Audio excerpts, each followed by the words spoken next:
ನಾನು ಸ್ಥಳಕ್ಕೆ ಹೋಗ್ತೀನಿ, ಅಲ್ಲಿ ಗೊಂದಲ ಆಗ್ತದೆ, ನಾಳೆ ಪೊಲೀಸ್ನವರು ಕೇಸು ವಗೈರೆ ಮತ್ತೊಂದು ಹಾಕ್ಬೋದು.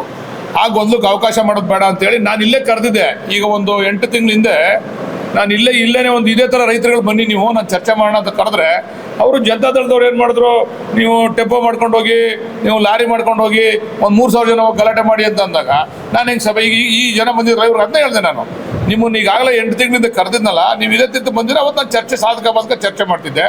ನೀವು ಅವತ್ತು ಅವರು ಬೇರೆ ಪಕ್ಷದವ್ರು ನಮ್ಮ ವಿರೋಧಿಗಳು ಅಷ್ಟು ಜನ 2,000 ಜನ ಜೊತೆ ಚರ್ಚೆ ಮಾಡೋಕ್ಕಾಯ್ತದೆ. ಇಲ್ಲಿ ಒಬ್ಬೊಬ್ಬರು ನಾನು ಮಾತಾಡ್ತಾರೆ. ಈಗ ನಾನು ಸ್ಥಳಕ್ಕೆ ಹೋಗ್ತೀನಿ, ನನ್ನ ಮೇಲೆ ಏನೋ ಒಂದು ಅವಘಡ ಆಯಿತು ಅಂದ್ಕೊಳ್ಳಿ, ನಿಮ್ಮ ಮಾಧ್ಯಮದಲ್ಲೂ ಕೂಡ ಬರ್ತದೆ.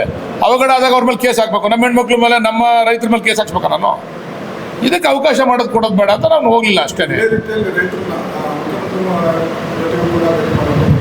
ಅದನ್ನು ಮುಖ್ಯಮಂತ್ರಿಗಳು ಟೈಮ್ ಕೇಳ್ತಾ ಇದೀವಿ. ಅವ್ರು ಹೇಳಿದ್ದಾರೆ ಒಂದ್ಸರಿ ನಮಗೂ ಮುಖ್ಯಮಂತ್ರಿಗಳು ಭೇಟಿಗೆ ಅವಕಾಶ ಮಾಡಿಕೊಡಿ ಅಂತ ಟೈಮ್ ಕೇಳ್ತಾ ಇದ್ದೀವಿ ಮುಖ್ಯಮಂತ್ರಿಗಳಿಗೆ. ಅವರು ಟೈಮ್ ಕೊಟ್ಟ ತಕ್ಷಣ ಕರ್ಕೊಂಡೋಗಿ ಭೇಟಿ ಮಾಡಿಸ್ತೀವಿ. ಆ ಥರ ಏನಿಲ್ಲ, ವಿಶ್ವಾಸ ಮೊದಲಿಂದನೂ ಐತೆ. ಅವರೇ ಹೋಗಿ ಉಪಮುಖ್ಯಮಂತ್ರಿಗಳನ್ನ ಭೇಟಿ ಮಾಡ್ಕೊಂಡು ಬಂದಿದ್ರಲ್ಲ, ಅವರೇ ಹೋಗಿ ಉಪಮುಖ್ಯಮಂತ್ರಿ ನೋಡ್ರಿ, ಇದು ಯಾವುದೋ ಒಂದು ಪಕ್ಷದ ಅವರು ಇದರಲ್ಲಿ ಇನ್ವಾಲ್ವ್ ಆದರೆ ಮಾತ್ರ ಇದು ಸಮಸ್ಯೆಗಳಾಗ್ತದೆ. ರೈತರು ಪ್ರಾಮಾಣಿಕವಾಗಿರ್ತಕ್ಕಂಥ ರೈತರು ಬಂದರೆ ಸಮಸ್ಯೆಗಳಾಗಲ್ಲ.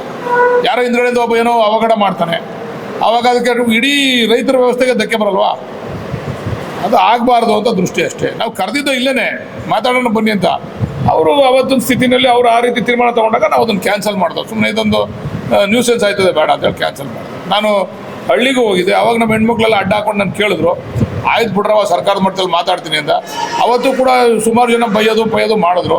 ಅದು ನಾವು ಕೇಸ್ ಹಾಕ್ಸ್ಬೋದಾಗಿತ್ತಲ್ವ ಅಂತ ವಿಚಾರಕ್ಕೆ ಹೋಗಲಿಲ್ಲ. ನಮ್ಮ ಹೆಣ್ಮಕ್ಳು ನಮ್ಮ ರೈತರು ಏನೋ ಅವ್ರ ಕೋಪ ಬಂದಿದೆ, ಬೈದವರೇ ಬಿಡ್ರಪ್ಪ ಆಯಿತು, ಏನು ಚರ್ಚೆ ಮಾಡೋದು ಬೇಡ, ಕರೆದು ಮನವೊಲಿಸೋಣ ಬಿಡಿ ಅಂತ ಅವತ್ತು ಕೂಡ ನಾವೇನು ಮಾಡಲಿಲ್ಲ. ಕರುನಾಡು ಟೈಮ್ಸ್ ಚಾನೆಲ್ನಲ್ಲಿ ಸುದ್ದಿ ಮತ್ತು ಜಾಹೀರಾತು ನೀಡಲು ಈ ನಂಬರ್ಗೆ ಕರೆ ಮಾಡಿ.